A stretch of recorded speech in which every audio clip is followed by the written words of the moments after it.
सफलता के लिए दर्द सहना सीखो। पत्थर कैसे बना भगवान। कई बार जब लोग जीवन में काम करना शुरू करते हैं तब उन्हें बहुत ज्यादा दर्द होता है, तकलीफ होती है, उन्हें बहुत ज्यादा मेहनत करना पड़ता है और ये बात उनसे बर्दाश्त नहीं हो पाती है। उनका शरीर जवाब दे देता है और वो उस काम को छोड़कर किसी और तरकीब से सफल होने का प्रयास करते रहते हैं। लेकिन याद रखिएगा, इस प्रकार से कोई भी व्यक्ति जीवन में सफल नहीं हो पाता है।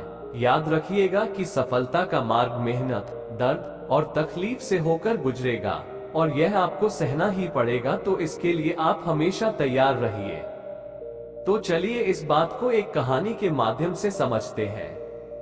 एक बार एक मूर्तिकार अपनी छीनी और हथौड़ी से एक पत्थर को भगवान की मूर्ति का आकार देने का प्रयास कर रहा था। जैसे ही वह छीनी पर अपना हथौड़ा चलाता, वह पत्थर चिल्लाने लगता और कहने लगता कि ये क्या कर रहे हो, मुझे इतना मार क्यों रहे हो, मुझे बहुत दुख हो रहा है, तकलीफ हो रही है, पीड़ा हो रही है, मुझे अपने हाल पर छोड़ दो और यहाँ से चले जाओ। मूर्तिकार ने उस पत्थर से कहा, मुझे बहुत अच्छे से पता है कि तुम्हें बहुत ज्यादा दर्द हो रहा है, तकलीफ हो रही है और तुम बहुत ही ज्यादा पीड़ा में हो, लेकिन यदि आज तुमने इस दर्द को नहीं सहा, इस तकलीफ को नहीं सहा, तो जीवन भर तुम यही इसी प्रकार से पड़े रहोगे।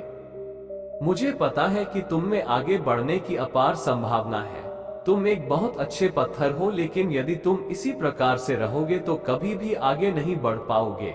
इतना कहकर मूर्तिकार औजार उठाए ही थे कि पत्थर फिर से चिल्लाने लगा, गिड़गिड़ाने लगा, विनती करने लगा कि मुझे अपने हाल पर छोड़ दो।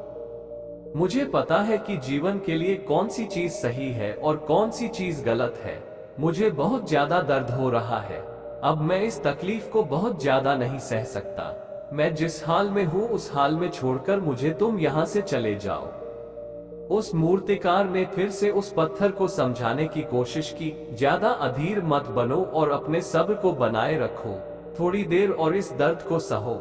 यदि इस दर्द को सह लिया तो मैं भगवान की मूर्ति के रूप में तुम्हारी स्थापना करवाऊंगा और फिर दूर दूर से लोग तुम्हारी पूजा करने आएंगे और पंडित और लोग तुम्हारी सेवा करेंगे। लेकिन पत्थर ने उस मूर्तिकार की एक भी बात नहीं मानी, वो चिल्लाता रहा और अपनी बात पर अड़ा रहा। मूर्तिकार ने उस पत्थर को समझाने की बहुत कोशिश की, लेकिन वो पत्थर नहीं माना। अब मूर्तिकार भी थक चुका था और वह उस पत्थर को छोड़कर आगे बढ़ गया और थोड़ी ही दूर जाकर देखा कि एक और बहुत ही अच्छा पत्थर वहां पड़ा हुआ है। उसने छीनी और हथौड़ी उठाई और उस पत्थर को मूर्ति बनाने के लिए वो तैयार हो गया। मूर्तिकार ने छीनी और हथौड़ी का वार दूसरे पत्थर पर जारी रखा। दूसरे पत्थर को भी दर्द हुआ, तकलीफ उसे भी हुई, लेकिन उस पत्थर ने बर्दाश्त कर लिया और देखते ही देखते थोड़ी समय के बाद उस पत्थर ने भगवान की मूर्ति का रूप धारण कर लिया। थोड़ी दिन बाद उस मूर्ति की एक मंदिर में स्थापना हो गई। धीरे धीरे करके लोग वह पूजा पाठ करने आने लगे, लोगों की मन्नतें वहां से पूरी होने लगी और वह मंदिर बहुत ही ज्यादा प्रसिद्ध हो गया। अब धीरे धीरे करके दूर दूर के गांव से लोग वहां पूजा पाठ करने आने लगे। फिर एक दिन और उस पत्थर को उसी मंदिर में लाया गया और उसे एक कोने में रख दिया गया। अब लोग आते और उस पर नारियल फोड़ते। ये कोई और पत्थर नहीं बल्कि ये वही पत्थर था जिसने दर्द को नहीं सहा था। अब वो पत्थर मन ही मन बहुत ज्यादा पछता रहा था, दुखी हो रहा था और अपने आप से कह रहा था कि काश मैंने उस दिन उस दर्द को, उस तकलीफ को सह लिया होता तो आज लोग मेरी भी पूजा करते।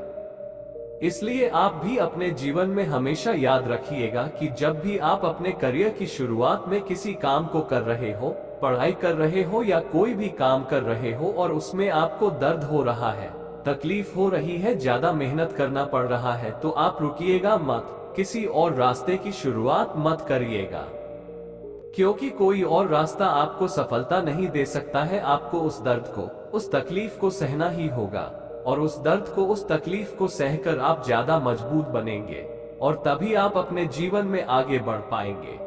और जीवन में हमेशा याद रखिएगा कि आपको पहले पत्थर की तरह नहीं बल्कि दूसरे पत्थर की तरह बनना है। यदि ये कहानी आपको पसंद आई हो और इससे कोई सीख मिली हो तो अपने दोस्तों और अन्य लोगों के साथ शेयर जरूर करिएगा और हमारे इस चैनल को सब्सक्राइब जरूर करिएगा। धन्यवाद।